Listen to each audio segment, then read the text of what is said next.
alley-oop. There is no time for anything else. Tittle throws. Owens is double-teamed. He's going downfield near the goal line. He goes up. He's got it! Thing hangs in the balance. Montana rolling out the right, looking toward the end zone, throwing under pressure, throws his pass. Caught by Clark. With 12 catches, he's in motion. Montana. Touchdown, John Taylor. Young almost falls down. Throws to the end zone. The snap. Alex looking. Got it. Post. And it's got it. Touchdown. Touchdown 49. Buffalo fires and is caught still on his feet. Is Kittle with a big play. And the stiff arm. George Kittle. Flag fly. He's down to the 30.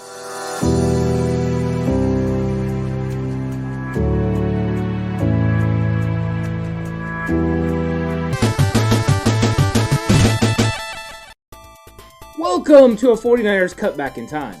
Very true. It's a big cutback in time, folks. We're going all the way back to Kezar for this one. Horse, give them a little taste of what they got coming today. We're going to Kezar Stadium, and no, we aren't watching Dirty Harry. Fair. We're going back to 1957. 49ers are a new NFL team at this point, and they're operating under their owner, Tony Morabito, who is sort of like the Al Davis of the era. People did not want NFL football on the West Coast. Tony Morabito fought with the league and brought it there. He created the 49ers in 1946. He created the 49ers in 1946, got him into the NFL by the early 50s, and he had done all sorts of great things for them. He paid his players more than other people were paying their players at the time.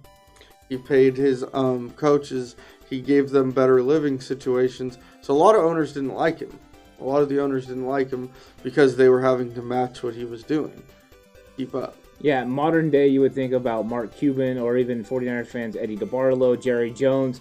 That was the kind of brash owner that he was. He loved football and he loved putting money out there and spending it, and he was revolutionizing the game.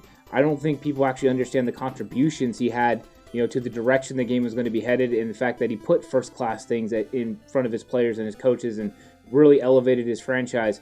He was a younger guy that was very exuberant, and that is what you're looking for in an owner, and a very good owner.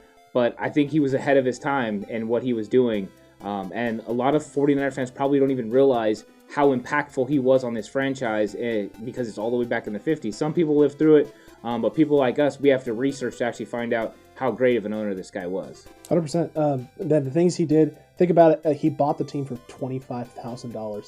That's, at that time, was a nice sum of money, but today, that's chump change in today's currency in terms of what a team would cost. And then to compile that, he made a small investment in buying and taking over an organization, and then went above and beyond. One of the comparisons that I read and that I saw was Jerry Jones-esque with what he did and what he was about with his organization. And Horst kind of hit on it, and you touched on it, right? First class accommodations, taking care of the players, making sure that you keep the guys that are putting their bodies on the line and making the sacrifice to make this team great, keeping them happy. Because if you're keeping them happy, you're going to eventually be able to build a great team. That's eventually what ends up happening. Now, granted, he isn't able to necessarily get all the fruits of the labor and put it all together, but he starts this team down that path to the dynasties of the 80s and the greatness that was the 90s, the early part of the 90s, and what we're hoping is happening now with this team in the 2020s. Right. Yeah, like you said about making a great team, he had made many great moves. He brought in former NFL star in the 40s, Frankie Albert, to be the head coach.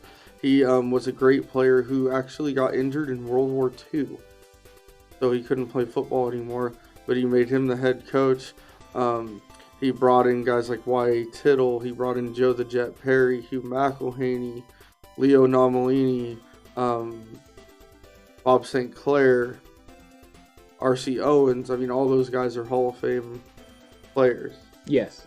And this game that we're going to be talking about a little bit, we're going to kind of dive into it. We wanted to talk about Morabito a little bit, and kind of give you guys a little detail into who he was if you don't know. But this game that happened against the Chicago Bears in 1957, Morabito actually suffers a heart attack. The 49ers are losing 14-7, and he suffers a heart attack and eventually dies. Is dead on arrival at the hospital. and the 49ers find this out at halftime, and it leads to tremendous response from them and makes this game something that I don't think any 49er fan shouldn't know, and every 49er fan should look into further, because it's a great response that just the history of the team itself, it's just a big deal. I mean, how interesting is it? How big of a story would that be right now? If God forbid it to happen, but if an NFL owner had a heart attack during a game, and passed away. I mean, that's why we thought this was such a big story. Yeah, and the fact that the 49ers come back and win this game. Right. You know what I mean? At halftime, when they find out the news, they're losing. I believe 17-7. They're down, and they come back and win this game. And how great is that they are able to overcome and do something for the way that I think the best way to equate the relationship between the owner and player is if you were around during the 80s and early 90s with Eddie D and his players. That is the way they thought of this guy, is that they really cared about him and all that. So it was a big-time deal for them that they went out there and won. This was a great season for the 49ers overall. Didn't end the way they wanted it to. Had a unfortunate loss to the Detroit Lions that prevented them from getting where they wanted to go, but it was still a great season. Yeah, and there's a lot of names in this game from both sides of the field, whether it's Willie Gallimore or Fortunato from the Bears, who had nice games that day and scored 2 early touchdowns for the Bears to put them up 14-7. Kicker for the Bears, George freaking Blanda, in year 9 of what was his 27-year-long career. I like that it's George freaking Blanda. George freaking Blanda. This man stayed around forever. But yeah, this is the thing. This team at halftime, like you talked about, once that news kind of gets broke, it shifts. The tone shifts, the tempo shifts. They don't really give up a whole lot after that. Defensively and offensively, they're able to put 2 touchdowns on the board and end up really taking hold of this game. Billy Wilson with the touchdown at the end of the game to kind of put the nail in the coffin and really put him ahead. Man, just says a lot about this team with the fortitude, being able to rally in a tough situation like that and really put one in. Man, at this time too, this team was starting to head in the right direction, and this game kind of solidified it this year. Yeah, it's a different NFL. I mean, it really is. I mean, back then it was just different football. It was played differently. And, they had people that were revolutionizing the game. Here you had an owner that was changing the game. And then you had Tittle and R.C. Owens out there, doing the alley-oop and really changing the way that football was played that way, because the forward pass wasn't as big and dominant as we see today. I think, in fact, if those guys, those players see it now, it's tremendously different. The game has just changed, and I think that this was a big part of it, and he was a big part of it. So this is pretty awesome to be able to talk about this game and this year and the 49ers at that time.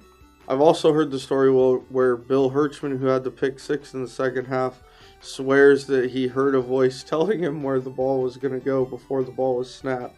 And he says it was Tony telling him where to make the play, which obviously was a sad thing. It's a great moment, though, in Niners history. They say that Frankie Albert coached this game the entire second half, unable to speak because he was crying so hard. So, I mean, this is a guy, right? You would expect that from this team with everything that Morabito did for this organization, for these players, for these coaches. Treating them like first-class citizens, making them be important figures, and helping them understand that you are this team, and I'm going to take care of you. For that person to be gone, that's devastating. That's like losing a father. That's like losing, the head of your household. That is the guy who's brought you here, is taking care of you, has shown you the way, and that person is no longer going to be there, be that guiding force, and be there with you. So for Hirschman, that's a great moment for him, right? Namalini makes the big hit on the quarterback that sets that up as well. Just a great overall team effort in order to accomplish that. And again, honor the man who brought you here and has created this organization and created this opportunity and this environment for you to thrive in. Yeah, it's got to be so hard to have somebody that is so passionate about something and them die watching, the game, and just the effect it would have on you. Different people channel different emotions different ways. Thankful that this team decided to channel it, that way and win this game. Out of respect for him and in honor of him. And they showed themselves well the entire season. Just a great organization that was founded with a great owner like that. This is something that really you look back in the 49ers 75 years, and this is one of those shining moments where something dark turns into something very positive. And love for a owner is displayed by how great a team plays. And I do know that later Morabito's family was quoted as saying that this is the way he would have chosen to go out at Kezar Stadium. Yeah, I think you're probably right. With his team, Yeah. watching and supporting this thing he loves and this thing he's trying to build. It was either going to be a heart attack or he was going to just destroy his back sitting on those wonderfully comfortable seats. You mean to tell me the seating wasn't high quality like it is today? That's what I've heard. People have told us in the comment section that went to Kezar that it was not the most comfortable place to go.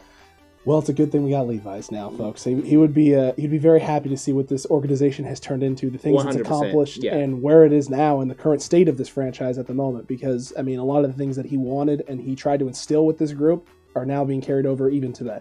Yeah, he's paved the way. He really has paved the way. Yeah, the Niners have kind of always been known as a first-class organization that treats their players well. Even in their not-as-good years, they've been known as one of the better organizations in terms of player and coach treatment, off the field and helping take care of them, even to the days of now, like situations of John Lynch, offering to take care of Richard Sherman during the situation he's having.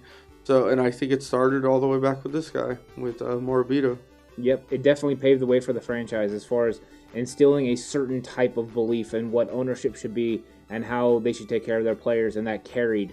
And I think that Eddie D's the one that really took it to the next level. He built off what Morabito was doing, and now we're getting to where that is the same thing again. Right? We were starting to have a lot of confidence in what Jed is doing, and that's something great. And it's nice to go back and see where that was started, where that foundation was built for this great organization.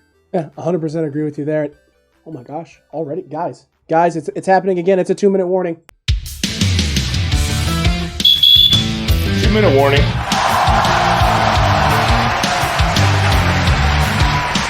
It's 2-minute warning time, folks. You heard the whistle. You know what that means. It is time for some questions for you, chat.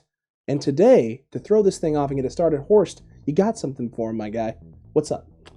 So, today, we've got the question of, way back in 1957, who was the 49ers' first-round draft pick that season? Woo! This is a tough hint question. is, we wouldn't be asking it if it wasn't a pretty famous name. Yes, that is true. Also true. It is somebody that a lot of people will have, a good idea of if they know about 49ers history. A second hint, he went to Stanford. There you go. That's a good one. That's a really, really good one. And I'll give a third hint here in a minute that might help here. Okay. Hey, you know what? I'm not going to lie. If you had given me that second hint, I might have actually gotten this question right. John Elway wasn't around yet. Yeah. I definitely wouldn't have said Elway. There's a good chance I wouldn't have said Elway. Yeah, no, I mean, this one actually stood out.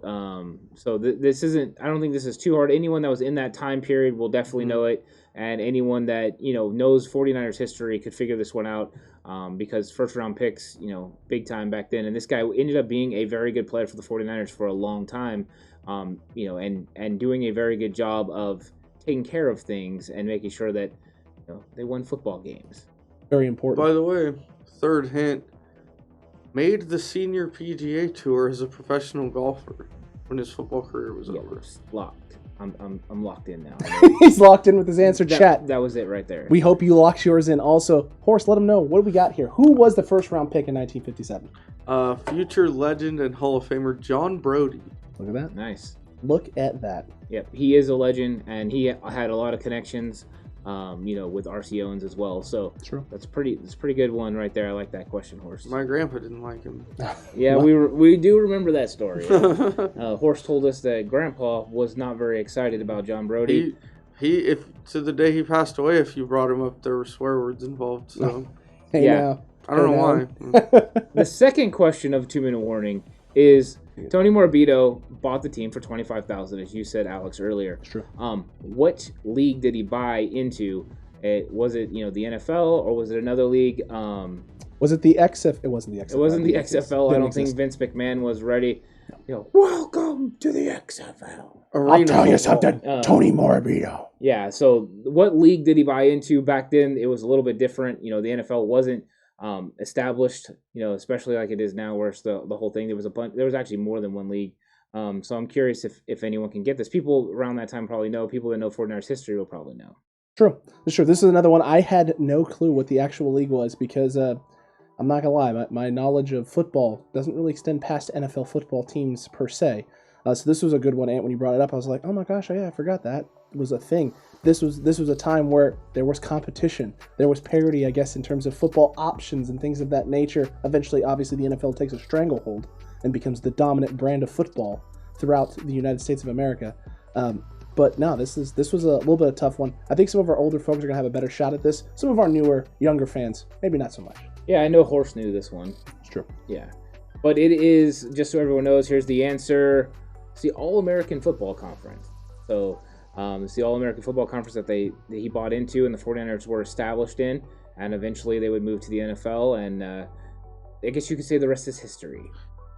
49ers history. That's true. Yeah, that's very true. No, this was a great moment in 49ers history in terms of the launch pad that it goes for this team. It's a sad moment for 49ers fans, for the organization, and things of that nature. But what the team is able to accomplish, great moment for what Morabito sets up for this team in the future and for years and years to come. Absolutely incredible. The 49ers benefit from this.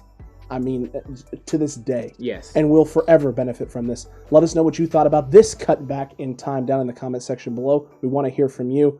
Did you know a lot about this? Did you even know about the Tony Morabito game? Some of you may not have, and that's okay. Did we just give you some insight into more 49ers history? And if so, what did you like about it most? And what other things do you want us to cover? Yeah, let us know what you think about this and get involved in the conversation. Let's talk about Tony Morabito and just what he meant to this franchise and all the other things that happened in this game. I like to have these conversations. History is always fun to talk about, especially when it's 49ers history. Let's get into it. Let us know what you think. Let us know what you want to see so we can talk about it and have good conversations. Yeah, let us know if you want more stuff from back in the 50s, 60s. Is this boring to you and you don't ever want us to go back to this era again? Too bad. Let us know. Too bad. We cut back in time. Sometimes we don't even control it. We click the Infinity Gauntlet and it just takes us somewhere. And it's just like, oh my gosh, we have so many more great cutbacks in time coming up. You want to be here for all of them, so make sure you're a part of the cutback crew. Make sure you're part of the cutback community. And until next time, 49ers fans, no matter the time or the place, the right way is always the 49ers way.